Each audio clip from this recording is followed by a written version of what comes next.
Hello and welcome to the Basic Bee podcast. I'm your host and favorite SEO coach, Brittany Herzberg.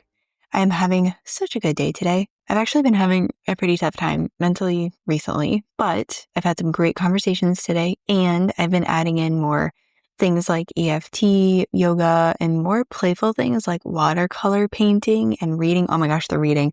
I have been binging so many romantasy books. The three that I recently read, Ballad of Falling Dragons, which is book 2. If you read When the Moon Hatched, I think that's my favorite. I think this is like my favorite duo ever. And it's not going to be a duo. There's going to be another book. And then there was The Thorn Queen, which has Bridgerton vibes with magic. And this is another book 2. That was also very good.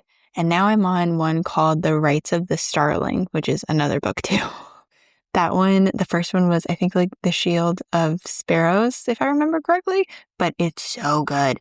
Ballad of Falling Dragons and then The Rights of the Starling are both like amazing book 2s where they, I think, are a little bit better than even book 1. It's crazy. If you are a reader, please let me know what you're reading. It's not like my TBR list is getting any shorter, so let's just keep giving a girl options, shall we? And now let's get into the SEO things, the stuff you're actually here for. Today, I'm sharing my take on the question, how can you optimize your blog posts for SEO without losing soul? This came about because I recently saw several people sharing that SEO sucks the soul out of blog posts. That's like a quote that I kept seeing, especially on Threads, but that ain't how it should be. So here is my response. Because if you feel like the soul of your blog post is lacking or is being stripped when you go to add SEO, it's happening because you're most likely not coming in with a clear vision. You especially need to come in with the vision, the point of the post, the target keyword, if you are using AI, like especially, always, but like definitely if you're using AI. And on that note, I really wouldn't look to AI to give you legit SEO elements, not like you can just like copy paste it without looking at it. And not SEO feedback either. The amount of times I'm like, this is crap when even I use AI tools for myself, or if I'm looking at stuff that a client has cranked out using an AI tool, it's just not giving the best stuff. If you're going to use it to give you things like SEO titles or meta descriptions, just pinky promise me that you're going to go look at them, apply what you know to be best practices, which I'm going to share some in a bit in case you're new here. And don't just assume that it's doing things the right way, because it is very, very, very, very, very likely not. You know things. You've got to come in with that main point, with the main goal of this post or whatever it is, the main message that you want to get across to people. You may or may not have noticed, but I even do that with these podcast episodes where at the very beginning, I'm telling you like, hey, this is what we're going to be talking about. I am so clear on what it is that I'm giving you, and I'm doing the same thing in blog posts. And that's also what you need to be doing in blog posts. Okay, another reason people feel like the soul is getting sucked out of their blogs is because they forget that they are still, shocker, writing for humans, people who are looking for people. SEO is not the whole of everything. It's the cherry on top. It's the magic fairy dust that you are sprinkling over your website and your content so that it goes out to market for you. It is not a reason or an excuse for you to just let yourself start to sound robotic. That ain't it. That's a fast track to forgettable land. And we are not trying to have you go back to that, okay? So instead, you need to share your opinions, your hot takes, tips you share with clients, advice that you're giving them all the time, what you've seen actually work for your clients, share their success stories, share your success stories, link to clients or show the work if you can, like if you're a website designer or something like that, flaunt it. We are not going to go quietly into that good night. We are bringing you toward the spotlight. Let's get into a little bit of the strategy. So what does optimizing a blog for SEO actually require? You must have a clear point that you're making in the post. I think I established that, but just for the sake of reiterating it, that point should be tied to your business or your offers in some way. So I have gone through and I have optimized some off-the-wall blog posts that you're writing about that and this is your business.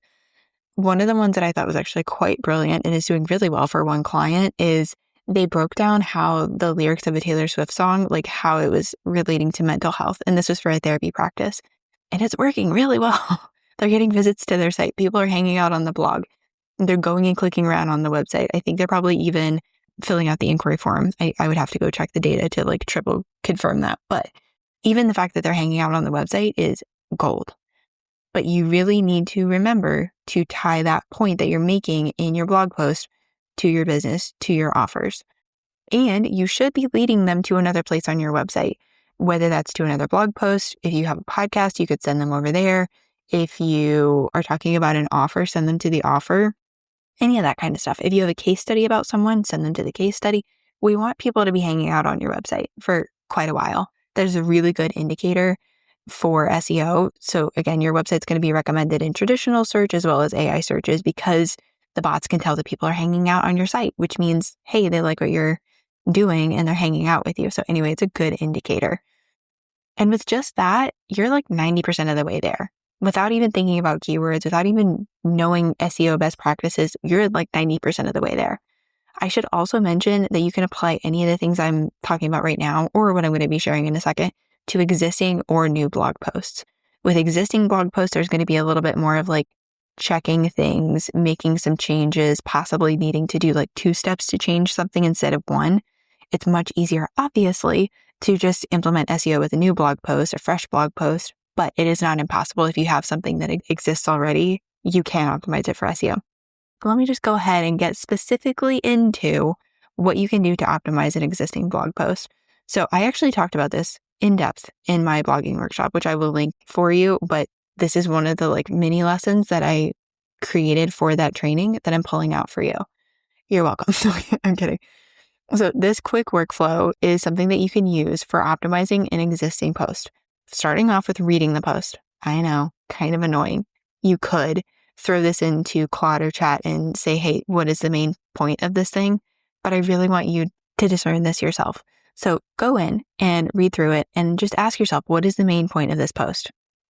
Does this still apply for my vision and for my offers? And this must be a yes in order to proceed. If it doesn't apply, if you don't feel like it is going to help you with any of your new offers or current offers or your vision that you're working toward now, just let it be. Most likely it's fine if you just let it be.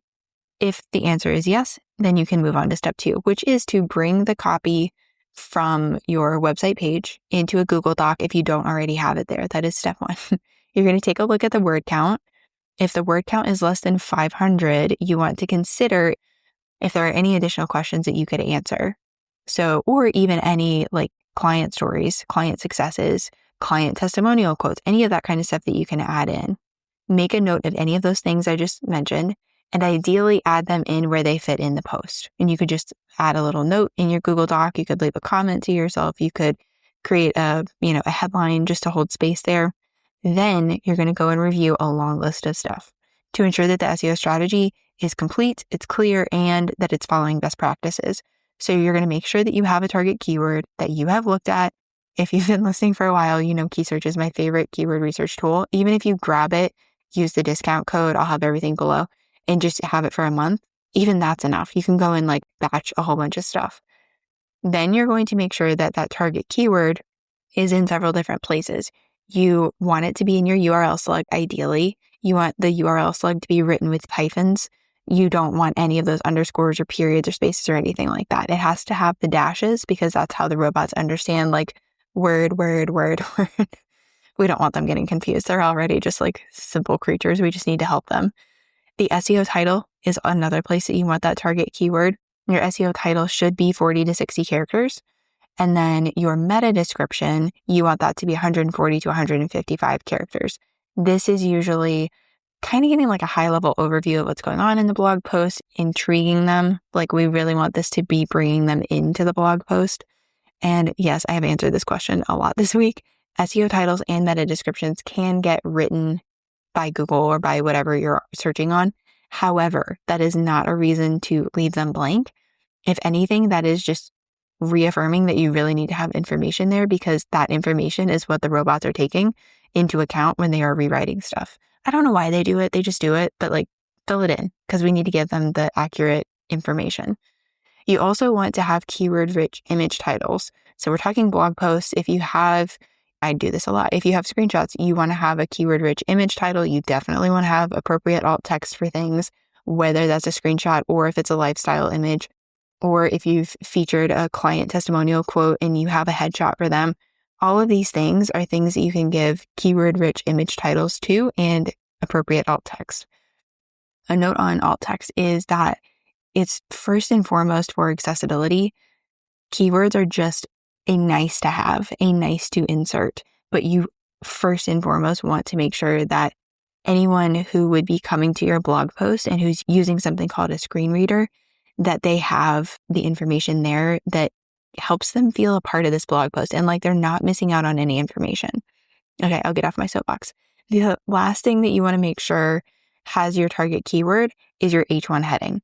And remember, there's one and only one, and it ideally has a target keyword in there. From there, you can go back through and start making changes. You can add copy, modify copy in the blog post. You can modify the SEO strategy if you need to, or just add one if there wasn't one to begin with. And then you can start making those changes to the post on your actual website host. Once all of that's done, it's saved, it's published, then you're going to submit the URL slug to Google Search Console so that it can log like, okay, changes have been made to this page. So it's going to have the accurate copy, it's going to have the accurate SEO strategy. And then ideally, you're going to take this blog post, no matter when you publish it, it's new, it's fresh, it's got stuff on it, promote it in at least one other place. Threads, Instagram, Pinterest, your email list, get the word out. SEO is going to be there for you, but get the word out just a little bit. One other thing I didn't mention was internal linking. That is something that you can do. So link from this blog post to another page on your website. Also great if you can link from another page on your website to this new blog post. So that is another thing that you want to remember. Now, what should you do? Now that I've given you all this information, if you have optimized your core website pages, like your homepage, about page, services pages for SEO, then you should grab the blogging workshop because I share so much more about how you can optimize every little thing about your blog posts. I go in depth on the image optimization. We talk about linking. We talk about everything that I shared. We go in depth with it. However, if you have not optimized your core website pages for SEO, you need to start there. You can either save a spot for the next SEO Sprint, the link is going to be below, or you can snag one of 2 done-for-you spots that are available for a summer special for $3,000. I'm going to have the links below. If you are wanting to learn how to do SEO, SEO Sprint is going to be your jam. If you're like, oh my gosh, I know I need to have this done, but I do not want to learn one more thing, done for you SEO is going to be your jam. Just imagine with me for a second. Wouldn't it be lovely to have leads coming in by people literally just searching for what you do on Google? My clients have this happening within 4 to 6 weeks of implementing SEO, which means that if you get this locked in on your website during the summer, when the busy fall season hits, these leads will already be coming into your world and being warmed up to buy from you. But I get it. SEO feels scary, and it's sometimes the last thing that people put on their list. But if you have found yourself saying, I am so sick of relying on social media like a million times, this is your sign. DM me on Instagram, SEO Sneak Peek, or text the show link below, and I'll send you a personal SEO audit of what your website is currently doing and not doing for you, and I'll show you how SEO can completely flip that on its head. And yes, before you ask, the audit is free. I just really like talking with people in the DMs, okay? You totally got this. Get your website set up for SEO, then go on to creating blogs that are optimized and that can bring in those aligned leads for you. All right, you got this. When in doubt, remember, I'm over here cheering you on your SEO journey.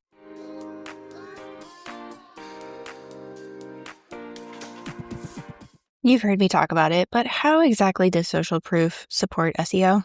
Well, your clients are kind of freaking brilliant because when they share what it's like to work with you or what they were able to achieve or accomplish with your help, they use words that other people are searching for.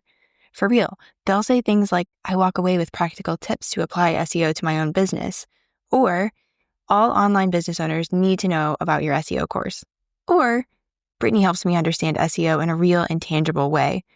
You know what's coming next, right? I need your help to get the Basic Bee podcast reaching more of the right ear holes. When you follow, rate, review, and share the show, that helps me help more entrepreneurs discover and lean into the magic of SEO. As a little extra incentive to write a review, once a month, I'll be selecting one podcast reviewer to receive a free mini SEO audit. You'll help me get discovered and I'll do the same for you. Check the description for more info.